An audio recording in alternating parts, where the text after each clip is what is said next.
Hello and welcome to the criminalization of abortion and the power of your DA talk. My name is Nelini Stamp. I'm the director of strategy with the Working Families Party. I'm here in Philadelphia, which is original Lenape land. And I'm really excited to moderate this panel tonight.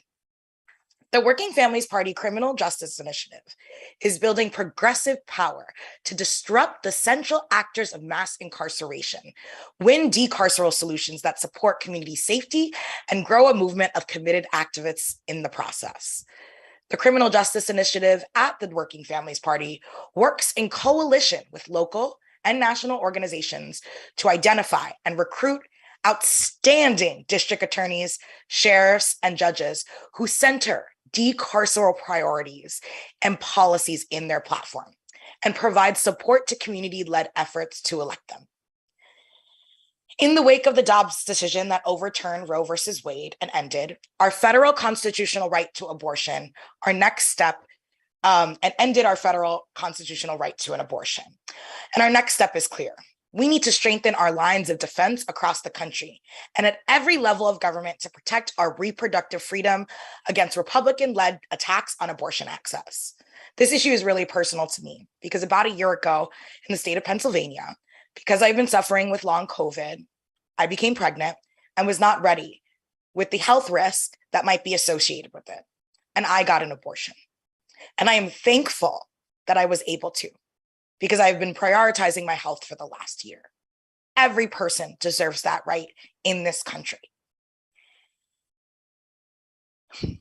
And with the battle over reproductive justice, access, and care now shifting to local leadership in cities and states, the district attorney's office is more relevant than ever. Prosecutors generally have the most discussion in three areas of decision-making. This is decision to file charges, the decision to dismiss charges, and plea bargaining. A district, state, county attorneys, yes, I just said that, it's different in different states. So yes, I'll just say it again. A district/state/county's attorney's job is to investigate and decide whether or not to charge and prosecute. District, state, county attorneys have pretty much the same power and jurisdiction, but are called different things in different states. We'll be using the broad term district attorney today to talk about these positions, but all district attorneys, states attorneys, and county attorneys basically means the same thing: the top prosecutor of your jurisdiction. When the police arrest someone and charge them with a crime in district court, the local district attorney's office has the power to prosecute those cases, divert the accused to a program or drug treatment, or dismiss the case altogether. Prosecutorial jurisdiction is going to be critical in 2024, especially regarding our reproductive rights. In states that have either banned abortion or imposed near total restrictions on it, the district attorney's office is our remaining line of defense because they have the discretion of whether or not to charge patients and medical providers of reproductive care. Again, we're talking about the last line of defense here. That's why this discussion today is so important. To learn more about the power of the district attorney and what you can do as a voter to help safeguard reproductive rights, if you want to keep up with the Criminal Justice Initiative's work at the WFP, like today's live stream, I want you to text CJI to 30403. Again, that's CJI to 30403. So before I get to welcome our distinguished guests, I'm just going to mention the format. We're going to have 3 discussion questions, and we will allow these candidates as well as district attorneys to respond. This is going to be super conversational. We want to have a dialogue, and we want to have a conversation amongst each other. And so without further ado, let's meet WFP's DAs and DA candidates and have our panelists introduce themselves. Jose, would you like to start for us? Good evening, everyone. My name is Jose Garza. I'm the Travis County District Attorney. I'm a proud Working Families Party District Attorney. and really grateful to be with you this evening for this important discussion.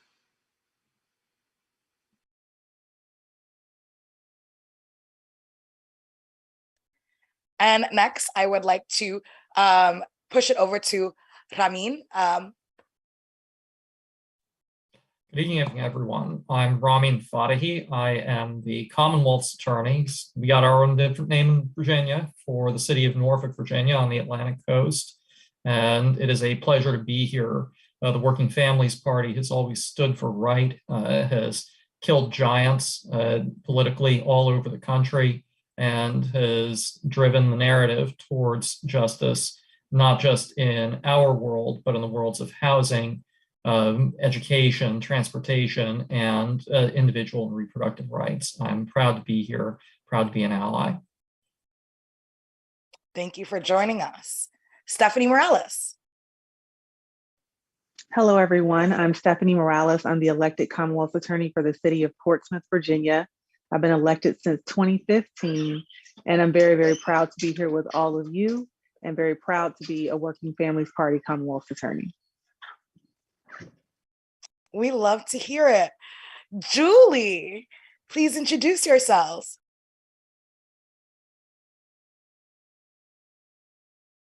Oh, you got to get off mute.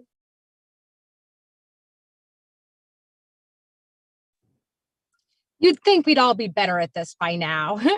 Hi, everyone. I'm Julie Gunnigal. I am the Democratic candidate for Maricopa County Attorney, which on top of being the traditional land for the Tohono O'odham and Peepash people is also the jurisdiction that is the third largest prosecutor's office in the country. And I was so pleased to learn that I had become a Working Families Party endorsed candidate so that we can run together and win this important seat and decarcerate Arizona. Thank you so much. And last but definitely not least, Allison Miller. Hi, thank you so much for having me. I am Allison Miller. I am running for state attorney, which, as Nelini said, is what we in Florida call our district attorney for the 6th Judicial Circuit, which is all of Pinellas and all of Pasco counties, originally, the Seminole tribe's land. I'm also honored to be a Working Families Party endorsed candidate and thrilled to be with you all here this evening. Wonderful. Yes, when I first moved to Florida back in the day, I was like, what is a state attorney? Where are we going? But now we all get it. All right, so we're gonna ask the first question, and please, anyone, you can just feel free to chime in. So we're gonna just zoom out for a second. I want each of you, if you can, to talk about the current abortion restrictions, if you have them in your state. And what is your plan to keep abortion accessible in your jurisdiction?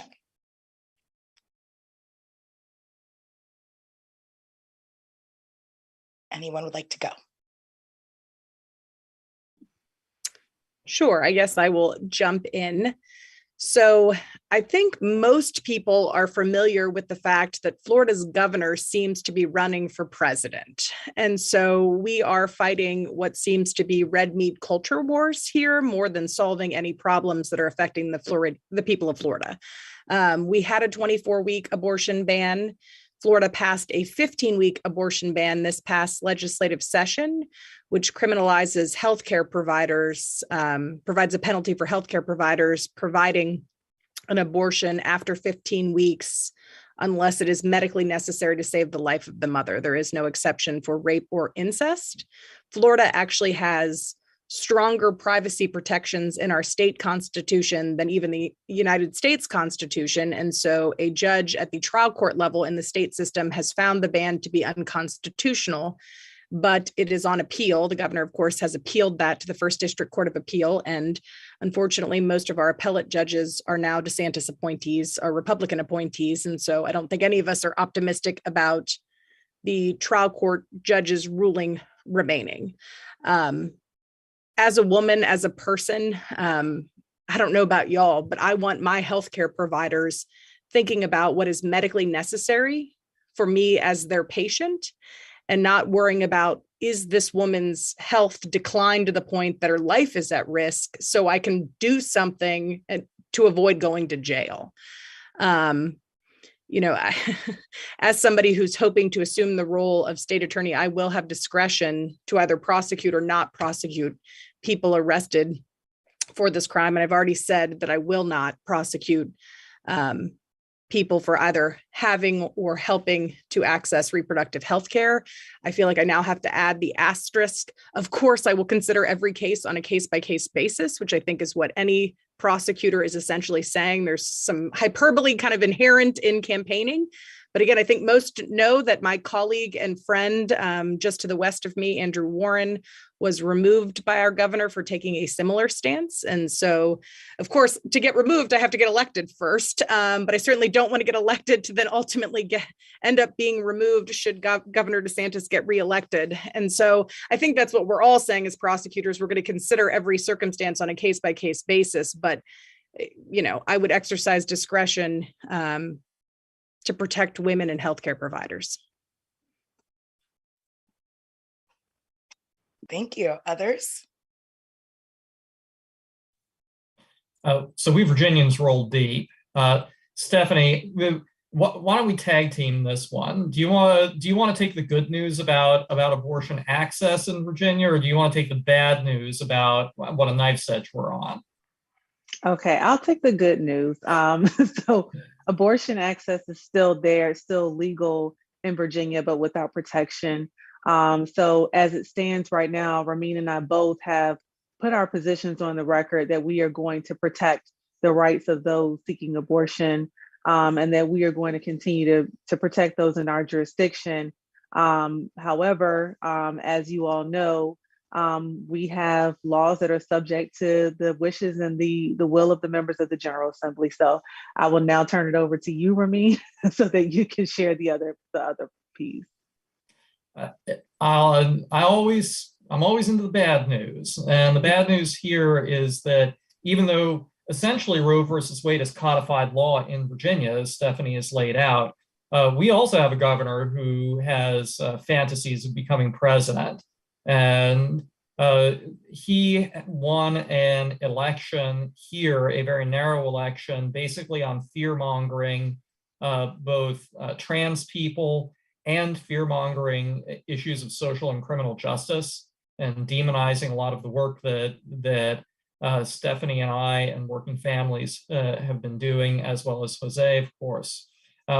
The governor and the Virginia House of Delegates are in Republican hands. The Virginia Senate is 21 Democrats, 19 Republicans, a lieutenant governor who is a Republican with a tie-breaking vote, and one, for the moment, firm but philosophically anti-choice Democratic senator, which means that everything is on a knife's edge. Our Senate and that one senator who's a friend and in whose debt I remain for doing this has not succumbed to the pressure from the governor or the enticements from the governor of moving to a 15-week abortion ban or even more.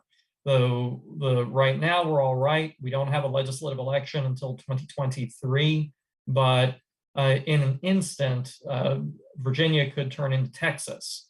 And if that happens, then Stephanie and I are ready.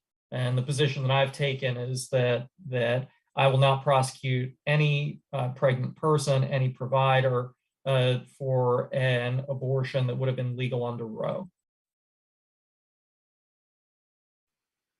Thank you. Thank you both for the good and the bad news. Let's hear from the Southwest Texas and Arizona. Let's hear from Jose and then Julie.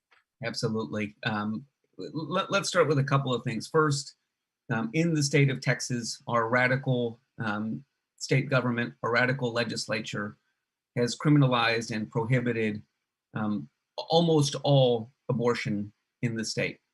We should be clear that legislation and the decision of the Supreme Court itself will make our state and our country less safe. I don't need to remind anyone what the reality was like here in the United States pre-Roe. Over 1,000 women a year lost their lives every year because of unsafe abortions. We can look across across the world as we speak, and know that over 20,000 women a year die because of unsafe abortions, the decision by the Supreme Court and the actions by the Texas legislature will not end abortions, but they will end safe abortions for too many. And let's talk about that for just a second. You asked about access. Here is the truth. The reality is that in the state of Texas, if you are well off, if you are a person of means, you will still be able to access an abortion. It will likely not be in this state, but you will be able to access the healthcare and abortion services you need. If you are a person of color, if you are a working class person, if you are a victim of rape or domestic abuse, you will not be able to access abortion services in the state of Texas. And that will make our state less safe. That's why I have pledged that we will not criminalize people who seek abortions. We will not criminalize people who provide abortions, because I don't want women in our community dying at home because they're too afraid to go to the doctor, too afraid to go to the hospital to seek the care that they need. And I want to give a quick shout out to my colleagues across the state. I am not alone in this fight. I am joined by the majority of people who live in the great state of Texas, over 70% who think access to an abortion should be legal. I'm joined by my colleague in Dallas, John Crusoe, my colleague in San Antonio, Joe Gonzalez, my colleague in Fort Bend County, Brian Middleton, and my colleague in Wessex County, Mark Gonzalez, who have stood up, from my perspective, on the right side of history against these draconian changes to the law in the state of Texas.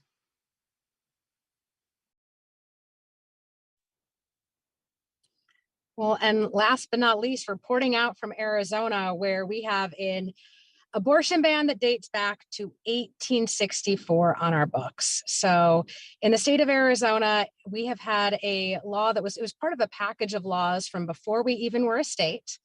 And what it said was that abortion providers have a mandatory minimum of 2 years in prison and a max of 5 for performing an abortion. There is no immunity for someone who self-performs. And I think most troubling, just putting it in context for y'all, it was part of a package of law that set the age of consent at 10 years old and specifically provided immunity for husbands who sexually assaulted their spouses. So those other laws are no longer on the books, but this one remains. It's incredibly outdated, and it's passed in coalition with a 15-week ban from this last legislative session.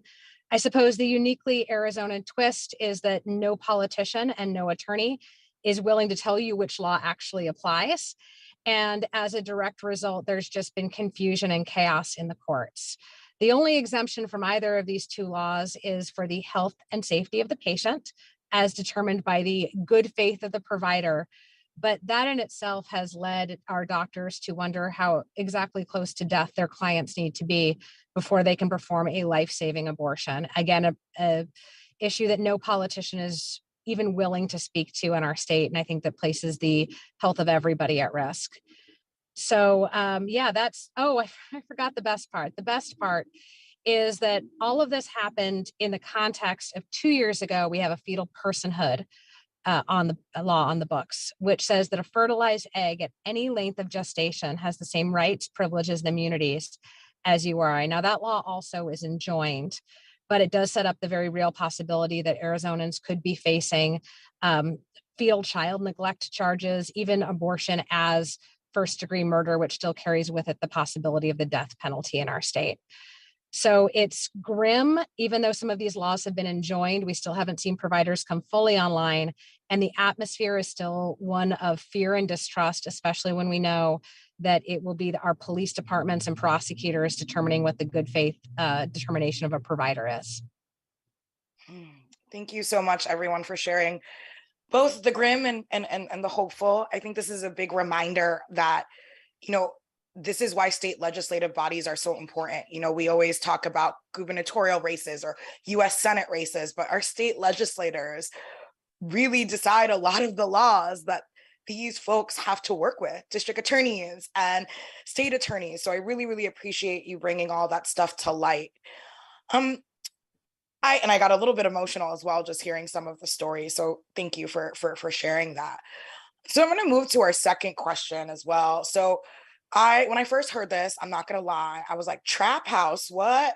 But trap laws, targeted regulation of abortion providers. I was like, trap? What? Very confused. I was like, it's a trap, or from Star Wars. I went both of those ways. So targeted regulation of abortion providers. That's what we mean when trap, not trap house, not the Star Wars. It's a trap quote. Targeted regulation of abortion providers are going to become a huge problem across the country. What can DAs, or what can the DA's role do about them? Like, what can we actually do about these targeted regulation of abortion provider laws that we will probably see popping up across the country? Julie, do you want to start? Since we ended with you. Heck yes, because Arizona has exported some of our bad ideas across state lines. So to everyone listening and watching, I am so sorry. But I think there's a real argument to be made there that just like any other charge, that a DA, a prosecutor, a county attorney should only be pursuing those charges that are in the interest of justice.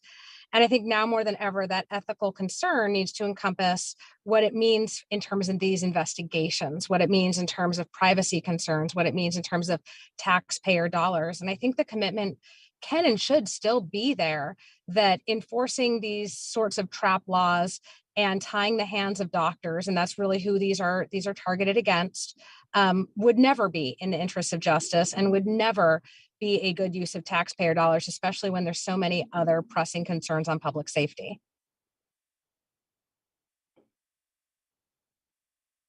Thank you. Others? We can go backwards. Jose, do you got some, what can we do about the trap? Well, the list of evil legislation that exists in the state of Texas, quite frankly, is too long for me to wrap my head around or remember all of. What I know with certainty is that the Republican Party here in the state of Texas and across the country has become increasingly undemocratic and has decided that targeting healthcare providers and women and families is in their political interest. We have an obligation as district, state, county attorneys across the country to stand up for the communities that we represent. And that's what we're going to do here in Travis County. Again, I've been clear that we are focused on doing everything we can to keep our community safe, to reduce acts of gun violence, to hold powerful actors accountable who break the law. That's how we're going to spend our time and our resources. We certainly will not be spending our time, as I said, criminalizing families for making personal health care decisions. And at the end of the day, the ultimate solution for the moment we're in, for the challenges that we face, is everyone listening at home. This is the moment where, if you haven't been organizing, it's time to start. If you haven't registered to vote here in Texas, it's the last day. If you don't have a plan to vote in 3 weeks, it's time to make one. This is the crisis confronting us, and everyone has an obligation to stand up, roll up their sleeves, and get ready to fight.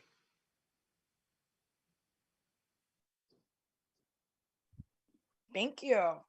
Others? I was going to jump in just because, Jose, I want to say thank you to you as one of the prosecutors in Texas. When I am calling folks across the state of Florida, I'm often talking about, it seems like my governor is in a war with the governor of Texas to see who can pass crazier laws. It's a race to the bottom, but we've seen the prosecutors in Texas fight back. And it was really affirming, inspiring, motivating as somebody who wants to become a prosecutor in Florida to see, a state that's perceived to be very red, very conservative, to have elected DAs say, no, we're not going to do the bidding of the governor, when the governor said, I want, my district attorneys to prosecute parents or healthcare providers for providing gender affirming healthcare. And the DA said, no, thanks. We're going to politely decline that request. And so when I'm talking to potential voters in Florida, I have to ask, do you think the prosecutors here would do the same? Florida only has 20 elected state attorneys. We have a very small group of elected prosecutors for as large as the state. And of those 20 state attorneys, only 5 are Democrats. It was 6. And then, Andrew Warren expressed his opposition to the governor and he got the boot. And of those 5 Democrats, only 2 are women. I'm the first woman to run for this position ever. I'm the first Democrat to run since 1964. And so when I'm talking to people, it's, we have a Florida Prosecuting Attorneys Association that is largely old white guys. And prosecutors are very much going to be on the front lines in this battle. And I think that more than anything, to echo some of the sentiments of my colleagues, my role as the state attorney is to protect these counties. And somebody's going to have to convince me how prosecuting a doctor for doing something that's medically necessary or in his or her patient's best interest is protecting the public. And I think we are going down a path that potentially puts medical providers in a potentially ethical dilemma, because they take an oath to do no harm. And so right now, the 15-week ban that we have that's been determined to be unconstitutional, but it is in place, requires a healthcare provider to not provide an abortion until it is a life-saving procedure for his or her patient. And so we are essentially putting healthcare providers in a position where they have to decide, like, is my patient near death enough for me to do this or risk going to jail? And so, Governor DeSantis prides himself on this being the free state of Florida and pro-business. Frankly, if I were a doctor, it would drive me the hell out of this state. And so, the discretion of the state attorney in Florida is absolute as to what we charge, what sentence we seek. And so I'm going to exercise that discretion to protect these counties. And again, you're going to have to convince me how prosecuting a doctor for doing something that's in his or her patient's best interest is ever going to be protecting the safety of these counties. Thank you. Yeah, it is quite interesting that instead of actually promoting freedom, what we're doing is creating a new level of criminalization for a whole profession, a whole medical profession here. And it is with everything that being that the United States incarcerates the most people in the world, it is sad to see that we are actually criminalizing an entire profession of people who not only just took an oath, but went to years of school, right, trained in the field, had mentorship, right? And it's a value. We are supposed to value public health, and instead of funding our public health centers, we're criminalizing the act of an abortion, or we're criminalizing a miscarriage, which is, and a lot of times, an abortion. So yeah, go ahead. Sorry, I was going to say, can I add one thing too? Yes, course, please. A big Senate race going on in our state between Val Demings and Marco Rubio. Marco Rubio, who of course, when the Dobbs opinion was decided, declared it a victory for states' rights. It's returning the rights to the states to be able to decide what we want to do with access to reproductive health care. And you may remember him also from the gentleman who is now sponsoring a national ban with Lindsey Graham that would also criminalize healthcare providers with a penalty of up to 5 years. And so real proud of the disingenuousness of our United States Senator. Yeah, it seems, y'all got some real interesting electeds down there in Florida. I know. I'm looking at my girl Julie being like, I see you. I see you all. I see you all. I'm like, I can, for each of your states, I could name an interesting person right off the top of my head. Yeah, I don't know, Stephanie and Ramin, if you guys have also thoughts as well. No, I think, I resonated with what Jose said. This is really a situation where it's critically important for us to be clear that our communities come first. The members of our community they don't need us utilizing resources in a way that is harmful. And so I just echo those sentiments that, you know, I am one who is going to utilize my prosecutorial discretion in order to protect the rights of my community members, those who are seeking abortion, those who are providing, and to just make sure, again, that we use this opportunity as leaders to stand on the side of those who are, you know, seeking the right way to go on the right path, not to, you know, hurt and harm, but to continue to do good. So thank you, Jose, for your remarks, and for all of my counterparts on this call, just for standing up for what is right.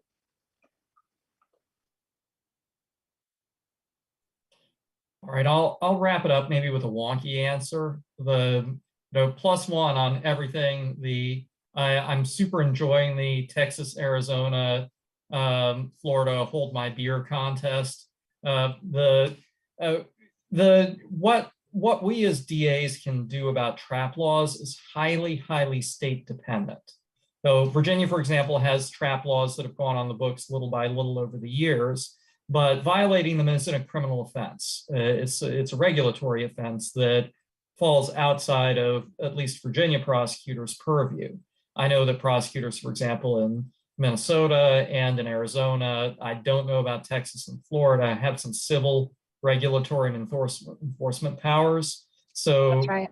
You know, you all may have some ability to affect this in ways that Stephanie and I just legally, it's not part of our bailiwick. But what we do have, all of us, is the ability to make nuisances of ourselves in the State House. And Stephanie and I, along with the first Progressive Prosecutor Association in the country, Virginia Progressive Prosecutors for Justice, have been making huge nuisances of ourselves in the General Assembly and calling out laws that harm public safety. And trap laws are one prime place for it. You know, Jose and everybody else have kind of touched on this, that abortion isn't just a matter of reproductive rights, it's a matter of public safety. When doctors are afraid to perform an abortion that would be legal under a life of the mother exception, but they're busy on the phone calling corporate to make sure they're not getting arrested, women die. When victims of interpersonal violence, if they are concerned that they may be pregnant, that may deter them from seeking help to save their own lives at the hands of their abusers. Anything that damages the already damaged relationship between ordinary people and the justice system is going to make us less safe and is going to drive violence and drive death. And so we can show up at our state houses and say, and you know, maybe this is a Virginia thing, maybe it can't be done everywhere, but to show up and name and shame and talk about the fact that, especially in a world where Republicans want to scare everybody and argue that they're the public safety party, is just to shame them and to expose their hypocrisy, or call them out on their nonsense and say, P.S., our job is to be ministers of justice. We're telling you that you're hurting our people. Yeah, thank you for that. Speaking of, Republicans, we know Republicans' endgame is unfortunately a federal ban on abortion. And we know what drastic impact that will have on our communities across the country. What prosecutorial discretionary power does the DA hold if there is a federal ban on abortion?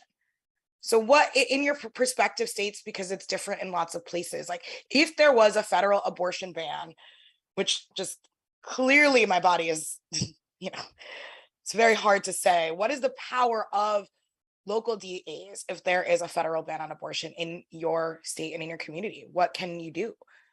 I know it's a tough one there. But.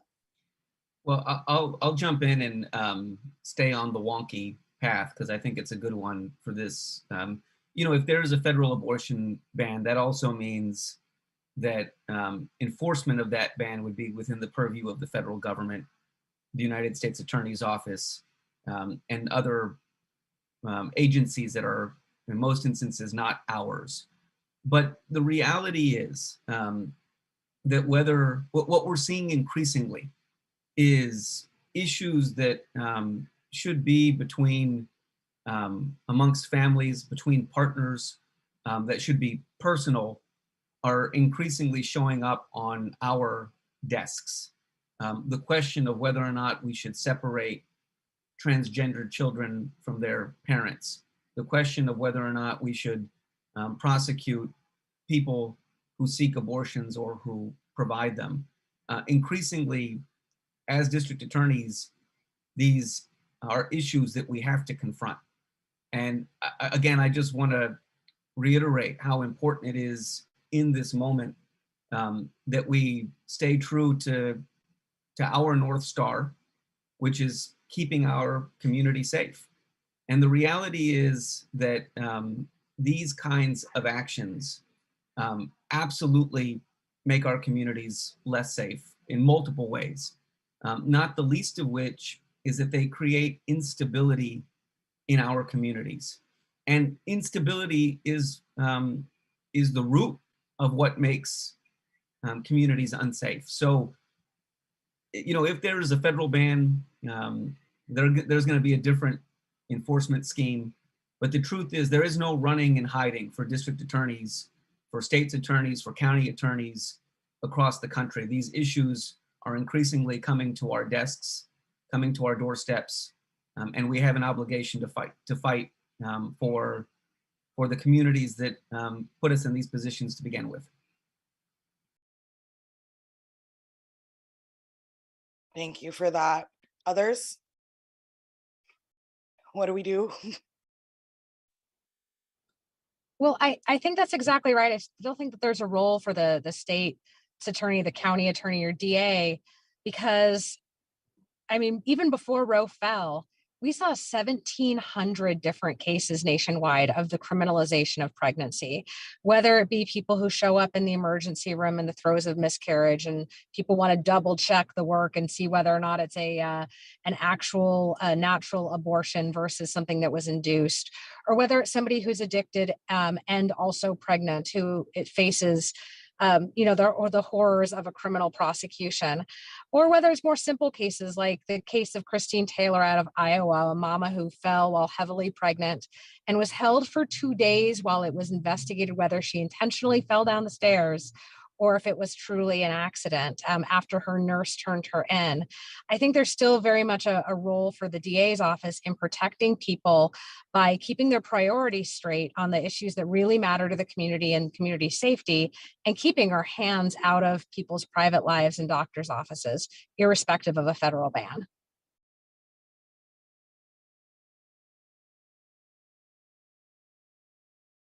Thank you. Go ahead. Yeah, I think that I'll again plus one our friends on this call. My concern is that the best way to think about how a federal abortion ban would affect our job on the local level is looking at the criminalization of cannabis. Essentially, all of the experiments with cannabis legalization and regulation in the United States are illegal. Because cannabis remains a Schedule I controlled substance on the federal level. And what that means is that everybody who's operating in the so-called legal market is really operating in the gray market. And we have situations where legitimate cannabis dealers are getting robbed at gunpoint because they can't have bank accounts. They can't transact business in normal ways. So my fear is that the tighter a federal ban that we see, the more unsafe abortions we are going to be faced with as local prosecutors, as medical abortion and medication abortion becomes more difficult to obtain because of federal restrictions, or advertising or sort of large-scale networks that would be state-to-state providers would get shut down by federal prosecutors. And then we go back to the horror shows of the coat hanger days and the folk remedies. And we're then faced with the predators, who are going to prey on the misfortune and desperation of people, as Jose described, who do not have the means to fly to Switzerland, or irony of ironies, Ireland, where abortion was illegal until just a few years ago, and where wealthy people and people of means and connected people will get their abortions, and where poor people, women and people of color, will wind up facing the terrible choice of carrying a pregnancy to term, of or of risking their lives with an unsafe abortion. And then it's just, what do we do then?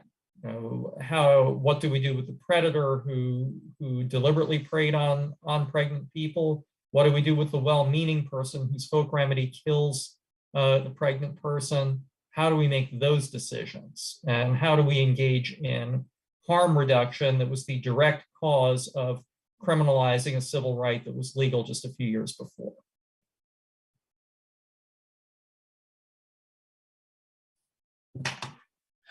Yeah. Ooh, Allison? I was going to say, we're going to fight like hell, right? And so, I am somebody who I'm an attorney who does capital defense. I do death penalty defense. And it seems like for every couple steps we take forward, there's maybe 4 or 5 steps backward. And, the arc of the moral universe is long, but it bends towards justice. And I was out canvassing with a colleague of mine who's running for state senate, and a woman shared with her that she'd never voted for a Democrat, but she was in this election cycle because she didn't want to go back to the coat hanger days, that she had lost friends who had self-aborted. And so, yeah, I mean, it's a really scary thing to contemplate, but this country remains a majority pro-choice state, or excuse me, I'm used to talking about Florida. This country remains a majority pro-choice country. And so, I mean, if they want to battle, it was my understanding that elected officials were supposed to represent their constituency, and this type of federal ban doesn't seem to represent the constituency of this country.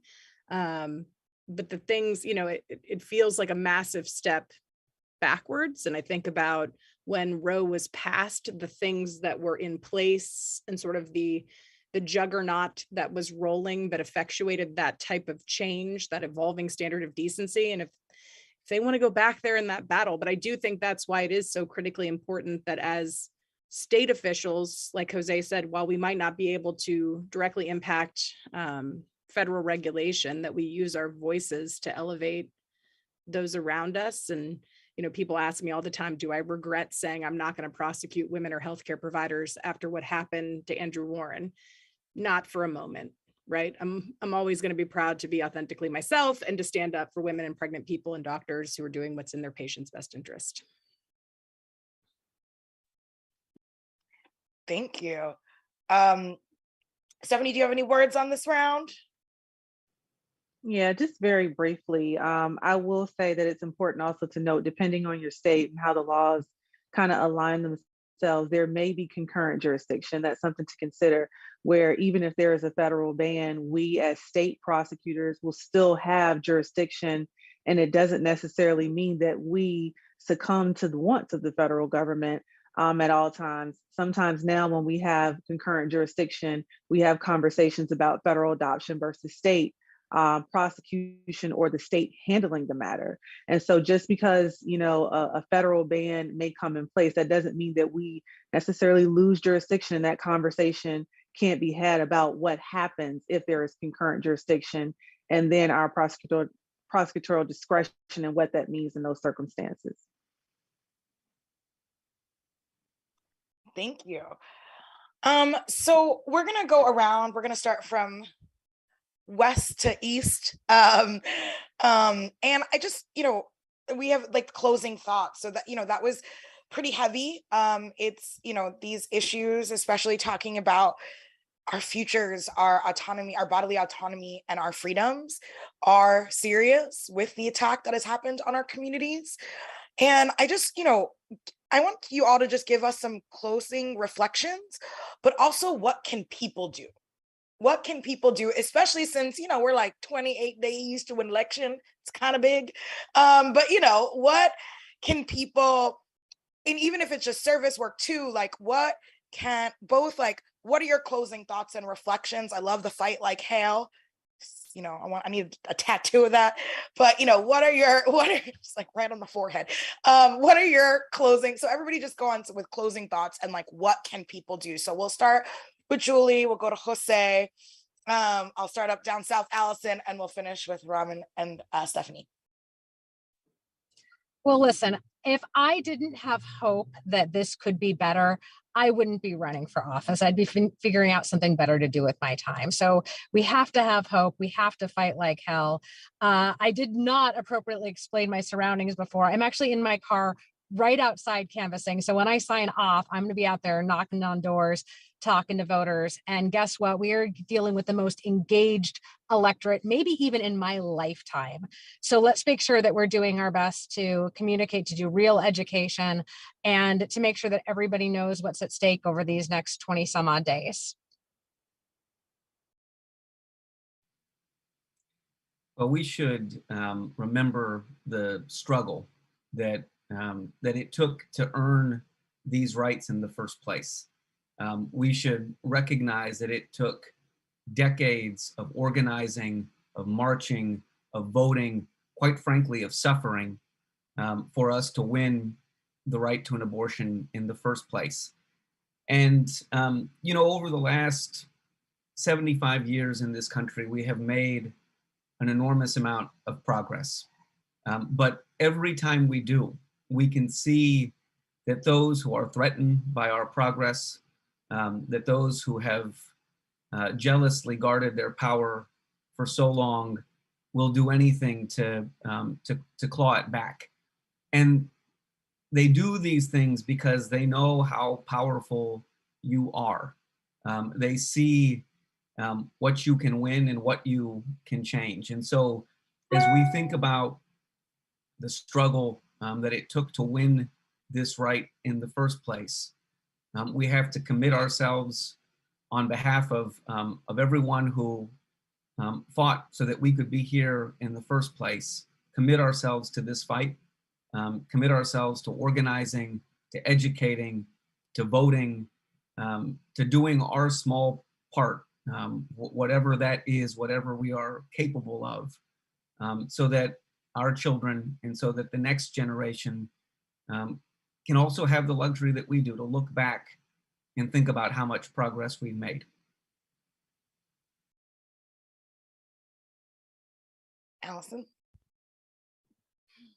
Jose is so incredibly eloquent. He is a tough act to follow.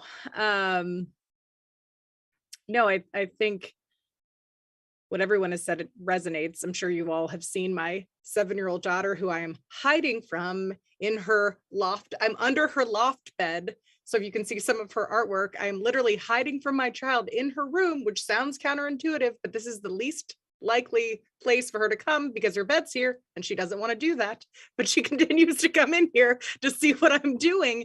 And I say all this to just envision a world where my daughter has less rights than I did at her age is something that is a hard pill to swallow.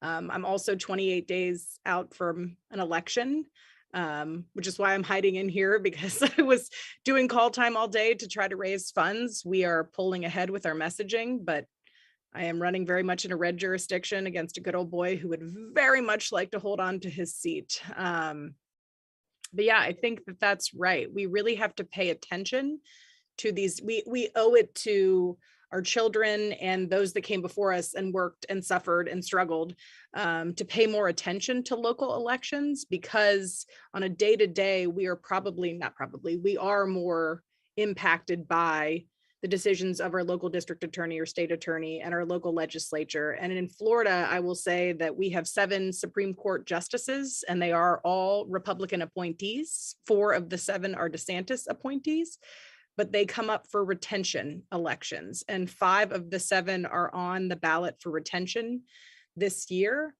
It is my recommendation that only Jorge Labarga be retained, and the other 4 you should vote no, but certainly you don't have to take my recommendation for that. I would say we owe it to ourselves to educate ourselves, and we owe it to our children to educate ourselves about these local races and these judicial retention elections in my state, because they are going to have just potentially catastrophic consequences. Thank you. And of the 2 neighbors in Virginia, who wants to go first? I'm east of Stephanie, so I'm going to let her go. You first, Stephanie. All right, thank you. So I will say that, it is critically important right now for us to engage the members of our community to participate every step of the way. And one thing that we always talk about is we talk about exercising the right to vote and engagement with the voting process. We don't talk enough about engagement with the jury process.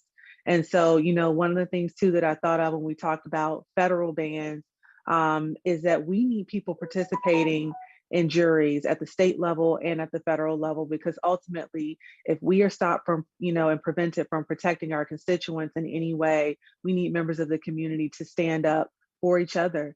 And one way to do that is juror service. Have conversations with your district attorneys and with the people in your community who are organizers and activists about what it means to serve on a jury and how we protect each other. So without going too deep into the weeds, I just want to say that, all the things that we're hearing about what our commitment is as district attorneys, states attorneys, Commonwealth attorneys is critically important, but it's more important that we educate the members of our community so that they understand how we should be protecting them, but also how they can stand up for themselves and each other.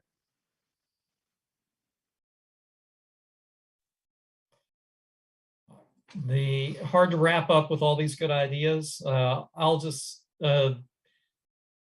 zoom out and down. The reason that Republicans are eating our lunch right now is because they recognized 20 plus years ago that they needed to run candidates in everything from president to dog catcher.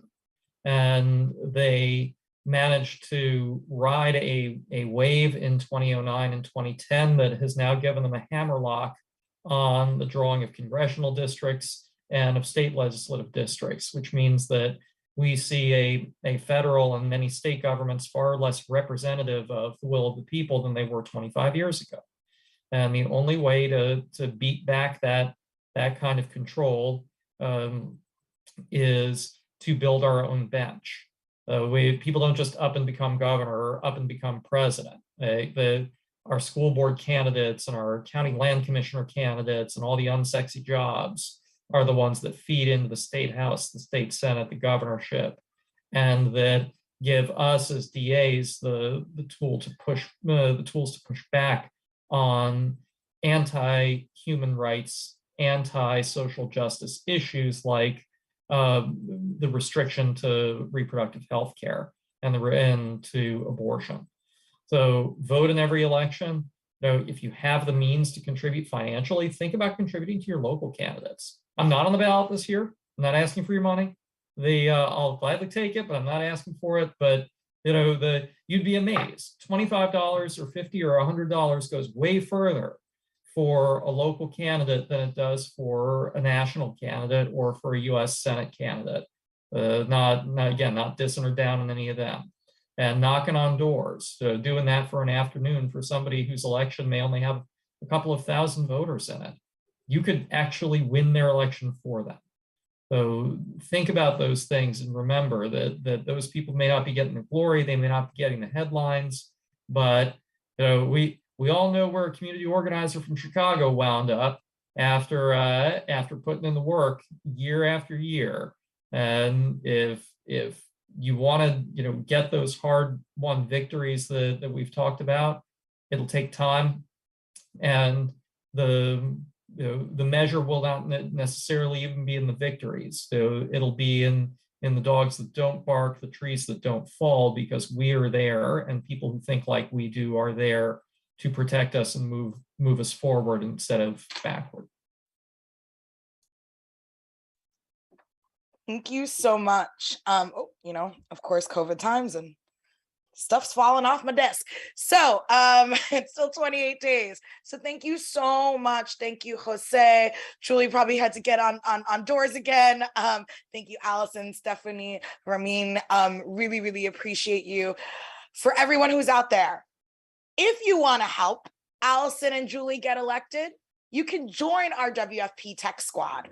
We're texting for Julie next week on Wednesday, October 19th, and Allison on Tuesday, October 25th. You can sign up at WFPus.org/text2020. 22, WFPUS.org/text 2022.